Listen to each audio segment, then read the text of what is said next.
قبل ما أمثل لازم أفهم أهمية التمثيل، وإن التمثيل ده هو مراية المجتمع، وإن رغم إن الهدف الأساسي للتمثيل هو الترفيه في المقام الأول، لكن التمثيل برضه ليه أهداف كتير تانية زي توثيق أحداث تاريخية وتبسيطها زي فيلم الناصر صلاح الدين أيوبي لما بسطوا الدنيا كلها والحملة الصليبية.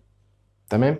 يعني بالمبسط كده ما بنمثلش عشان خاطر نضحك الناس، بالعكس الكوميديا موجودة بس لازم يبقى في موجود رسالة، لازم يبقى موجود حاجة بنأديها، حاجة بنقدمها للناس. ايه هو بقى التمثيل ذات نفسه؟ هو اني بتقمص دور درامي بحاكي بيه الواقع وبجسد فيه ملامح شخصية عن طريق الأبعاد بتاعتها اللي كاتبها المؤلف أو مخرج العرض. عشان أمثل بجسد شخصية حد معين، فببتدي اخد ابعاده اللي هي هنعرفها قدام ايه هي ابعاد الشخصية، واشتغل عليها عشان اوصل للناس ان انا الشخص ده.